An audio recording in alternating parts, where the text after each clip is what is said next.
সোনামুখী গ্রামে কপিল নামের এক মুচি বাস করত। গ্রামের হাটের বটতলায় সারাদিন সে বসে কাজ করত। কখনো কাজ পেত, কখনো বা পেত না। এভাবে যা রোজগার হতো তা দিয়ে চাল ডাল কিনে সে ঘরে ফিরত।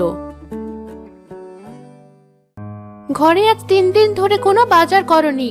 শেষ কবে কটা চাল এনেছিলে মনে আছে তোমার? এতদিন তবু তরকারি না থাকলেও শাক পাতা জোগাড় করে পাতে দিয়েছি। এখন তো চালটাও নেই, কি দিয়ে শাক পাতা খাবে? তুমি যে সকাল থেকে শুরু করেছো, তোমার কি মনে হয় আমি ইচ্ছে করে রোজগার করি না, নাকি রোজগার করে অন্য কোথাও দিয়ে আসি? তোমার এসব কথা শুনে আমার যে কি রাগটা হয় সেটা তুমি বুঝলে আমার সাথে এত চিল্লাচিল্লি করতে না বউ। তুমি বউ বলে তোমাকে কিছু বলি না, আমি মুখ বুঝে সব সহ্য করে নেই। সেটা তুমিই ভালো বলতে পারবে। মুখে শুধু বড় বড় কথা। এদিকে ছেলেটা আমার খিদের জ্বালায় ঘ্যান ঘ্যান করছিল, দুটো বকাবকি দিয়ে তাড়িয়ে দিয়েছি। কে জানে কোথায় বসে কাঁদছে এখন। ভাত দিতে পারি না, অথচ সেটা না বলতে পেরে বকা দিয়ে ছেলেটাকে দূরে সরিয়ে দেই। মা হয়ে আমাকে এসব কষ্ট করতে হয়। তুমি তো বাপ, তুমি এসব মায়ের কষ্ট বুঝবে না।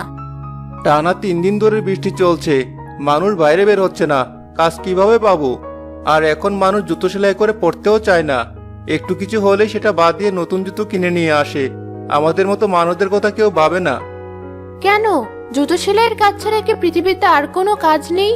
এসব কথা না বলে কি তুমি অন্য কোনো কাজ শুরু করতে পারো না?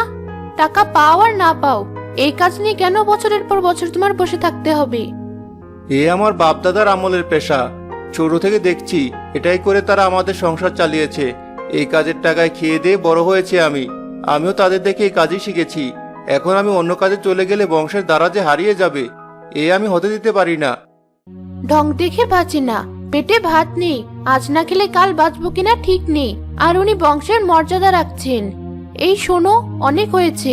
তুমি যদি অন্য কোনো কাজের ব্যবস্থা না করেছো, তবে আমি আমার ছেলেকে নিয়ে যেদিকে দু চোখ চায় চলে যাব। তোমার যেতে হবে না, আমি যাচ্ছি।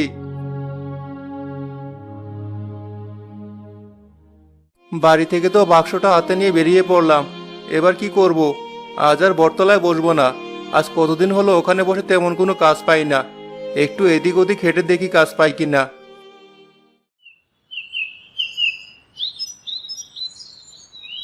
ও ভাই, শুনছেন? আপনি কি কোথাও যাচ্ছেন? দেখতেই তো পাচ্ছেন হাঁটছি, তাহলে আবার ডেকে এই কথা জিজ্ঞেস করার মানে কি? না মানে, আমার পথিমধ্যে জুতোটা ছিঁড়ে গেছে। আপনি যদি এখানে কোথাও বসে সেলাইটা করে দিতেন, তবে আমাকে খালি পায়ে বাজার পর্যন্ত কষ্ট করে হেঁটে যেতে হবে না, তাই আর কি। জুতো সেলাই করাই তো আমার কাজ।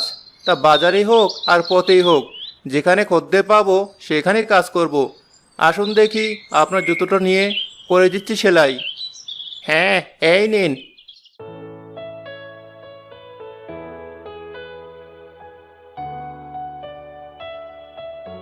কিছু মনে না করলে আপনার কাজের ভেতর আমরা একটু গল্প করতে পারি? আসলে কি বলুন তো, চুপচাপ আমি একদম বসে থাকতে পারি না, অসহ্য লাগে আমার। মনে হয় এই বুঝি দমটা বেরিয়ে যাবে। হ্যাঁ, তা করা যেতেই পারে। তা বাবু, আপনি কোথায় যাবেন? আমি কিছু কাজে সোনামুখী যাব। আমার নিজের ঠিকানা অবশ্য বল্লভপুরে। সে কি? আমার বাড়ি তো সোনামুখী। আপনার কোনো প্রয়োজন হলে আমায় বলতে পারেন। যদিও আমি মনে মনে একটা কাজ খুঁজছিলাম, এই সুযোগে যদি আপনার কোনো কাজে লাগা যায় তবে আমারও কিছু উপকার হলো। কেন, আপনি যেটা করছেন সেটা কি কাজ নয়? নতুন আবার কি কাজ করছেন? কাজ বই কি, তবে এই কাজের আর ভাত নেই।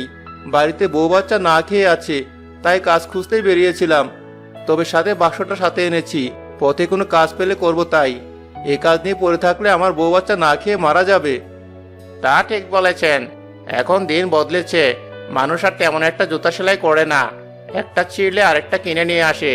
নিতান্তই গরিব মানুষ ছাড়া তেমন কেউ আর জুতা সেলাই করে পরে না। ঠিক বলেছেন বাবু, আপনার সাথে কথা বলে খুব ভালো লাগলো। আজকাল তো এমন কথা বলার মতো মানুষ পাওয়াই যায় না, যে যার কাজ নিয়ে ব্যস্ত। আপনার সাথেও কথা বলে আমার ভালো লেগেছে। তা আপনার মজুরি কত হলো? 5 টাকা বাবু। এই নিন, এতে 10 টাকা আছে। আপনি তো আমাকে বিপদে ফেলে দিলেন বাবু। আমার কাছে যে আর কোনো পয়সা নেই। এখন আপনাকে খুচরা করে দিই কোথা থেকে বলুন দেখি? থাকুক, ফেরত দিতে হবে না। আপনি বল্লভপুর গিয়ে আমার নাম বললেই লোকে আপনাকে আমার বাড়ি দেখিয়ে দেবে। আমার নাম নেপাল কর্মকার। ঠিক আছে বাবু, আজ তাহলে আসি।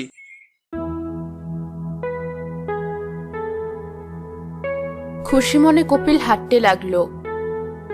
এমন সময় দেখা হলো গ্রামের মোড়লের সাথে। কি রে, কপিল নাকি? হ্যাঁ বাবু। তা আজকাল বটতলায় না বসে গ্রামে হেঁটে বেড়াচ্ছিস যে, ওখানে কি কিছু হয়েছে? তুই তো বাবু ও জায়গা থেকে নড়িস না, আজ আবার কি হলো? না বাবু, আসলে কাজ হচ্ছে না ওখানে। ভাবলাম যদি আর কোনো কাজের সন্ধান পাওয়া যেত তবে বেশ ভালো হতো, তাই একটু কাজ খুঁজতে বেরিয়েছি। আর বাক্সটা সাথে রেখেছি যাতে রাস্তায় কোনো কাজ পেলে করতে পারি। সে কি সর্বনাশের কথা বলছিস? তোরা হচ্ছিস জাতমুচি।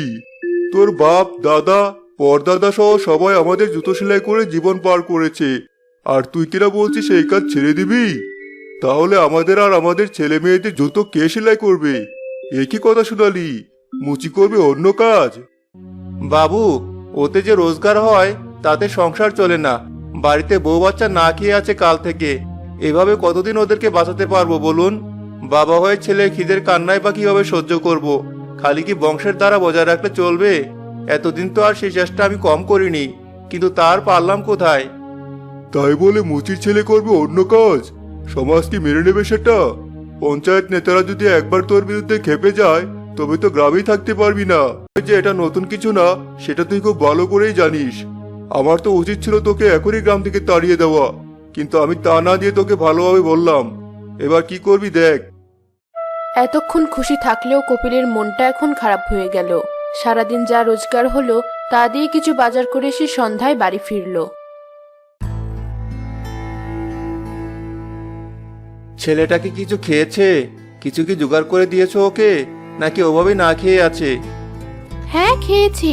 পাশের বাড়ি থেকে একটু খাবার চেয়ে এনে দিয়েছিলাম। ওর কান্নার আমি সহ্য করতে পারছিলাম না। তা তুমি কি কাজের কোনো ব্যবস্থা করতে পারলে? এক ব্যবস্থা হয়েছে, তবে সেটা করতে হলে গ্রাম ছেড়ে চলে যেতে হবে। মোরলের সাথে দেখা হয়েছিল, অন্য কাজ খুঁজছি শুনে বললেন গ্রাম ছেড়ে চলে যেতে। এই গ্রামে থেকে নাকি আমি অন্য কোনো কাজ করতে পারবো না। আমি জাতমুচি বলে আমাকে অন্য কোনো কাজ করতে দিবে না। মানে কি? ফের অজুহাত বের করছো নিশ্চয়ই। শোনো, এসব বলে তুমি আমাকে ভোলাতে পারবে না। আমি আর ছেলেকে অন্য বাড়ি থেকে খাবার এনে দিয়েছি, রোজ রোজ তো আর সেটা পারবো না। তাই বলছি, কোনো অজুহাত দেখিয়ে আমাকে ভোলানোর চেষ্টা করো না। অজুহাত না বউ, গ্রামের মোড়লের সাথে দেখা হয়েছিল। সে বলল এই কাজ ছেড়ে অন্য কাজ করতে গেলে নাকি আমার নামে পঞ্চায়েতে নালিশ ওঠাবে, আমাকে গ্রাম ছাড়া করবে সবাই। এমনকি সে এটাও বলল তার তখনই নাকি আমাকে গ্রাম থেকে বের করে দেওয়া উচিত ছিল, আর সে না দিলেও পরে সবাই মিলে ঠিকই দিবে। ঠিক আছে, তবে তাই যাব। অন্য গ্রামে গিয়ে যদি কাজ করে ভালো থাকা যায় তবে তাই যাব। তা হয় না বউ, আমি বাপদাদার পেশা ছাড়বো বলেছি বলে কি তুমি এবার আমাকে ভিটা ছাড়াও করবে নাকি? এ পারবো না বউ, এই গ্রাম, এই ভিটা, এই লোকজন ছেড়ে আমি কোথাও যেতে পারবো না। তবে কি না খেয়ে মরতে হবে? তুমি থাকো তোমার এই কাজ নিয়ে। আমি কাল সকালেই ছেলেকে নিয়ে বাপের বাড়ি চলে যাব। তখন আর তোমার প্রতিদিন রোজগার না হলেও চলবে। থেকো তোমার গ্রামবাসীদের নিয়ে। তুমি না হয় কটা দিন বাপের বাড়ি থেকে বেরিয়ে এসো, এদিকে দেখি আমি কি করতে পারি। হ্যাঁ, সেটাই ভালো হবে।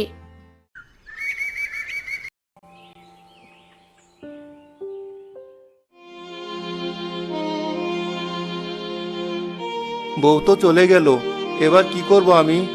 না, বউ কিন্তু খারাপ কথা বলেনি। এখানে এভাবে পড়ে থাকার চেয়ে অন্য গ্রামে গিয়ে ভালো থাকা অনেক ভালো। আর আমি তো ইচ্ছে করে যাচ্ছি না, আমাকে বাধ্য করেছে এরা, না হলে আমি তো যেতাম না। বউ ছেলে নিয়ে আমাকেও তো বেঁচে থাকতে হবে। যাই, আর দেরি না করে বল্লভপুরের দিকে বেরিয়ে পড়ি।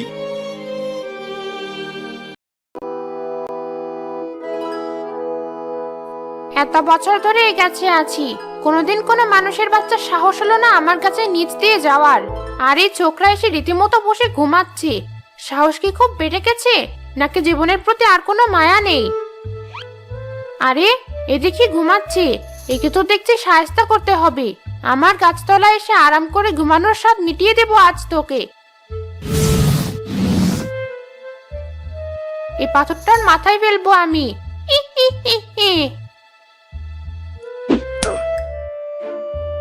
কে কে রে? একটু ঘুমোচ্ছিলাম, ঘুমেও কি শান্তি নেই?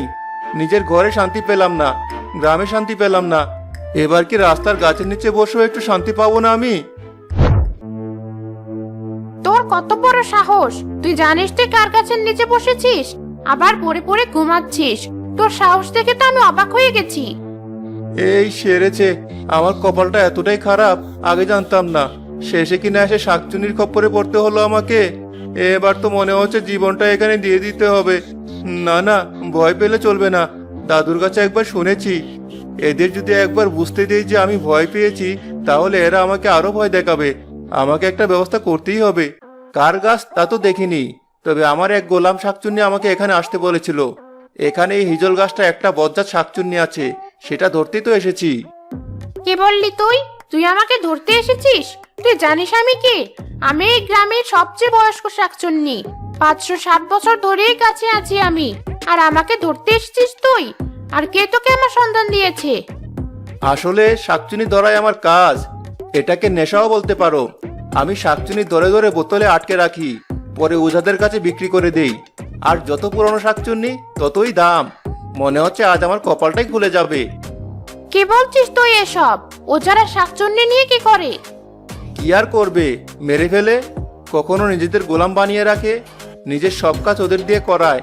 আরো কত কি! আর কথা না শুনলে কখনো আগুনে পুড়িয়ে ফেলে। যখন যা মন চায় আর কি।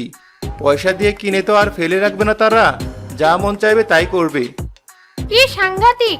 তুই কি সত্যি এগুলো বলছিস? মানুষ তো দেখছি শাকচুন্নির চেয়ে আরো বেশি ভয়ের। এর জন্যই আমার মানুষদের একদম পছন্দ না। হ্যাঁ, সত্যি না তো আর কি। তবে আমি আবার সবাইকে বিক্রি করি না। কারো ভালো কাজের জন্য, ভালো ব্যবহারের জন্য কারোর প্রতি মায়া হলে তাকে দিয়ে কিছুদিন কাজ করিয়ে ছেড়ে দেই। আমি মানুষটা অতটাও আসলে খারাপ না, বুঝলে? তবে তোমার বয়স অনেক বেশি, তোমাকে বেচলে অনেক টাকা পাবো ভেবেই তো আমার ভালো লাগছে। তা তো সে গোলাম শাকচুন্নি কোথায় শুনি? আমার তো মনে হচ্ছে তুই আমাকে ভুল বুঝাচ্ছিস। ওই তো ঘাটে বেঁধে রেখে এসেছি। ওর প্রতি মায়া হয়েছিল একটু, তাই ওকে দিয়ে কাজ করিয়ে নিচ্ছি।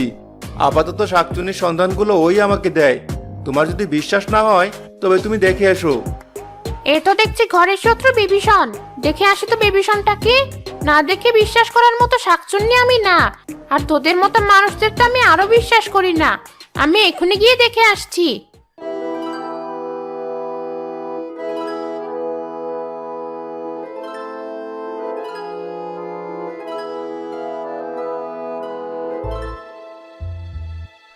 আরে, এই তো নদীর ভিতরে একটা শাকচুন্নি। তার মানে ও আমাকে মিথ্যে বলেনি। ও যদি আমাকে বেঁচে দেয় তাহলে আমার কি হবে? আমাকে মাফ করে দিন মনিব। আপনাকে না চিনে আপনার সাথে ওভাবে কথা বলে ফেলেছি। দয়া করে আমাকে বন্দি করবেন না, আমাকে ক্ষমা করে দিন।